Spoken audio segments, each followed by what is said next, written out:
За сайн байцгаана уу?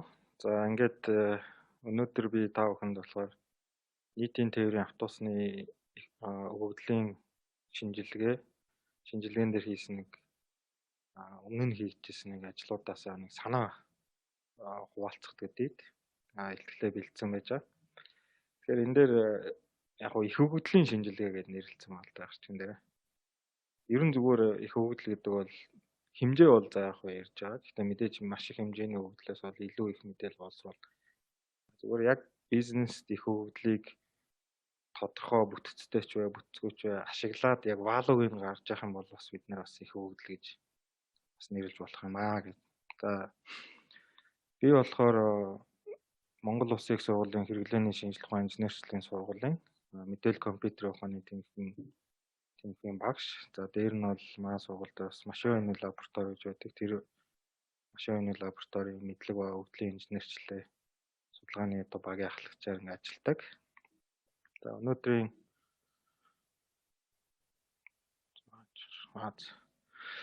миний илтгэлийн агуулга бол хоёр нэг кейс стадиг та бүдэд товчхон танилцуулъя гэж бодож байна. За эхнийх нь бол зорчигчийн хөдөлгөөний урсгалыг тооцоолох. За энэгээр бол би өгөгдөл түшгэлсэн одоо шийдвэр гаргахад яах вэ гэсэн одоо ийм энтлийн жишээ болгоод нөгөөх нь болохоор өгөгдөл түшглээд одоо инновацийн бүтээгдэхүүнийг яаж хөгжүүлэх вэ гэдэг дээр автобусны аяллаа хугацааг таамаглах ийм судалгааны туршилтын үр дүнгуудыг бол та бүхэнд бол танилцуулна.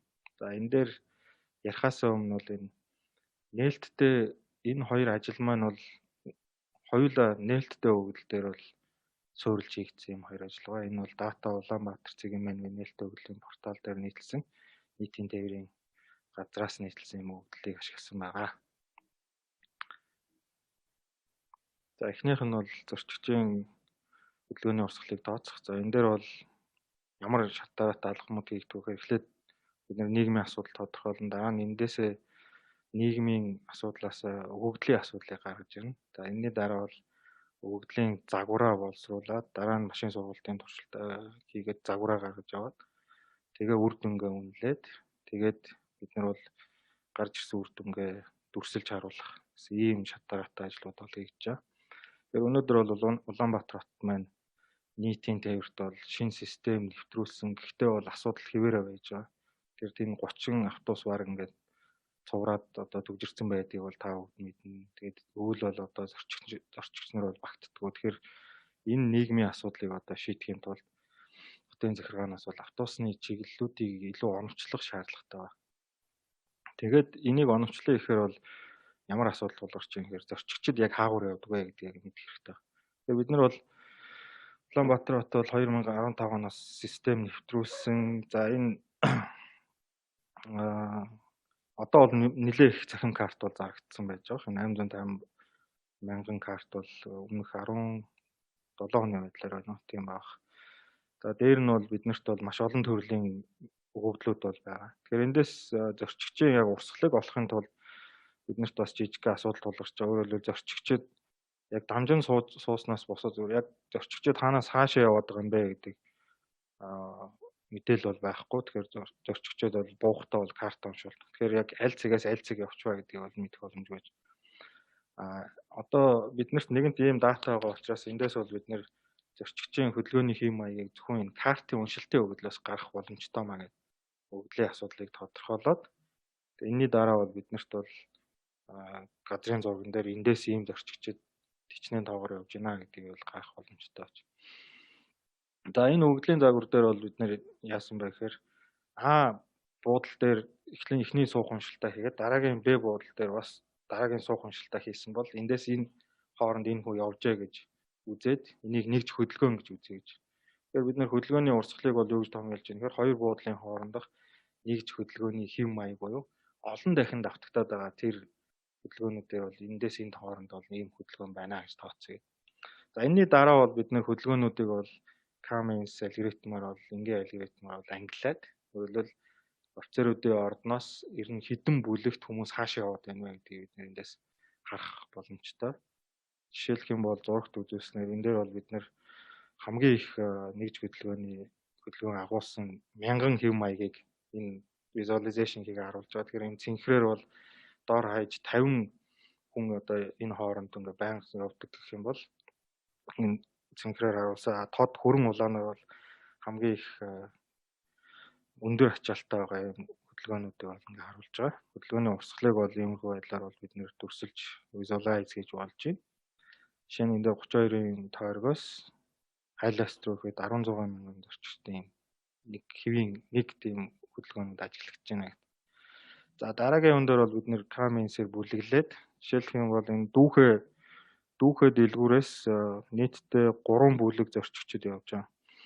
Тэгэхээр энэ дүүхэгээс одоо энэ график зурган дээр харах юм бол дүүхэгээс 32-ын тойрог тэр хавь руугаа маш их хүмүүс бас явж ийн гэдгийг бол ингээ кластеринг хийгээд гаргаад ирч болж байгаа. За ингээд бид нар бол өвдлийн одоо энэ ажлын үр дүнд бол бид нар шийдвэр гаргахад зориулсан интерактив 26 орчим юм график. За дээр нь бол энийг бол нийтдээ бол бид нэр 56,000 орчим яг тийм хөдөлгөөний хэв маяг байна гэдэг үзэж байгаа. За энийг бол бид нэр яг шийдвэр гаргах төвшөнд бол автобусыг чиглэлийг оновчлох, шин чиглэл гаргах, эсвэл одоо хөдөлгөөний автобусны нөгөө хуваар дээр илүү цагийн наривчлалтайгаар төлөвлөлт хийх гэх мэтлэнгийн одоо шийдвэрүүдийг гаргах юм боломжтой.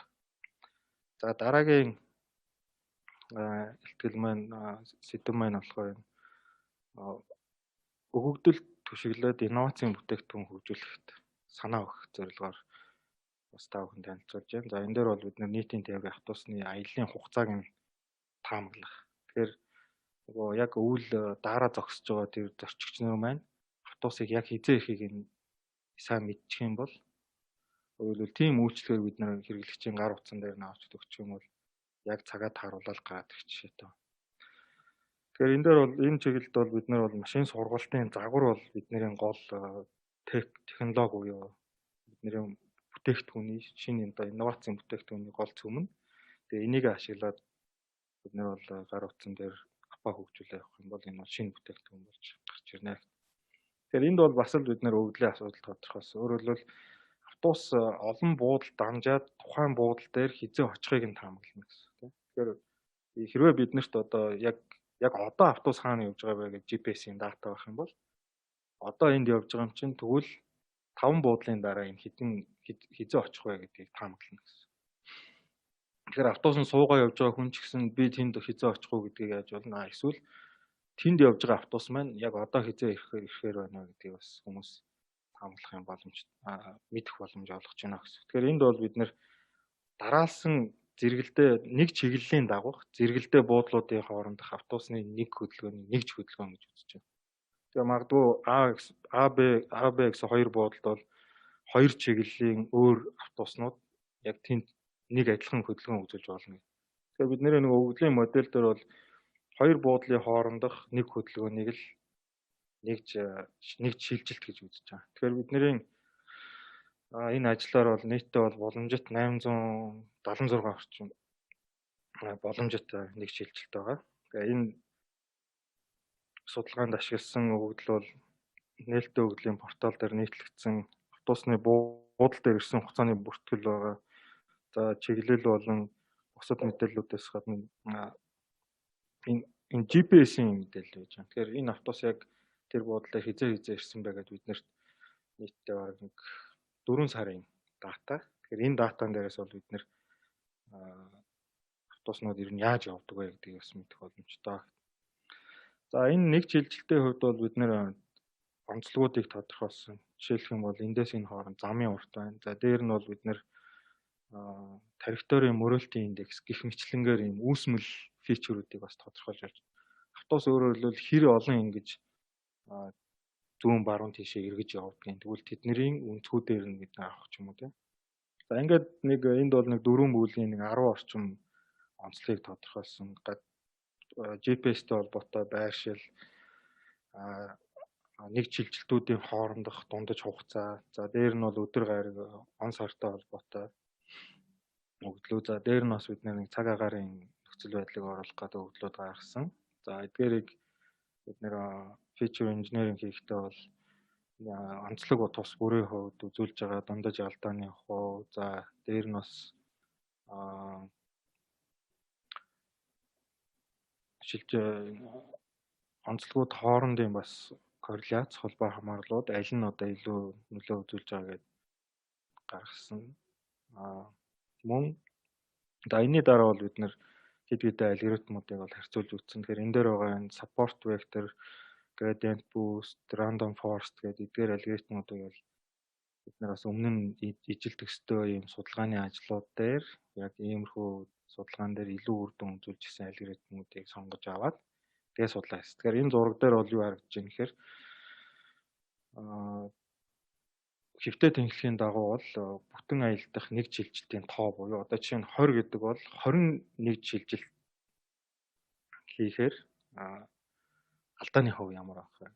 Тэгээ одоо өнөөдөр А буудал дээр байгаа автобус магадгүй 21 жилжилтийн дараа тэнд очих бол бид нэр хэр зөв таамаглаж чадж байгаа вэ гэдгийг бол энэ графикаар бол харуулж байгаа. Тэгэхээр эндээс бол random forest хамгийн сайн үр дүн үзүүлсэн. За дараа нь бол бид нэр яг одоо сая бол 21 жилжилтийг бүхэлд нь нэг удаадаа таажсан бол энэний үр дүн сайжруулах гэдэг бас яг нэг шилжилт тус бүрийнх нь хувьд модельүүд сургаж үзсэн байна. Тэгээд дараа нь тэднийг нийлүүлээд нийт хугацааг нь бодож байгаа гэсэн.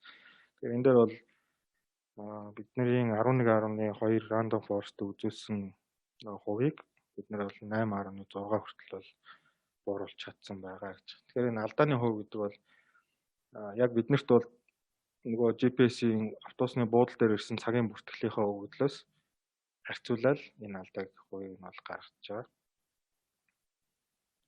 За энэ туршилт маань бол үндсэндээ яаж ашиглаж болох вэ гэхээр за Улаанбаатар хотын энэ нийтлэлтэй хөгжлийн портал дээр жишээ нь үйлчилгээнд явсан автобусны хөдөлгөөний мэдээлэлт бол энд ойролцоогоор нэг 10 ГБ орчим юм дата байж байна. За картын уншилт гэтэл бол бид нэр 50 сая орчим картын уншилтын өгөгдөл бол энэ дээр нийтэлсэн байна. Энэ гэхдээ 16 оны үеийн өгөгдөл байгаа. Жоо хуучирсан. Гэхдээ бол бид нэр энэ дээр одоо ч гэсэн янз бүрийн туршилтууд хийгээд судалгаа хийх юм бүрэн боломж нээлттэй байна гэсэн. Тэгэхээр эндээс бид нэр машин сургалтын саяны загварыг гаргаж аваад гар утасны аппликейшн дээр цаана ажиллуулах юм бол энэ бол ингээд цэвэр цоошин тийм инновацийн бүтээгдэхүүн байж болох юм аа гэсэн ийм санааг бол танилцуулж байна. За тэгээд энэ ажил маань бол та бүхэн сонирхох юм бол Монголын мэдээллийн технологи гэдэг хуралд бол 16 17 оноод бол ингээд илтгэсэн.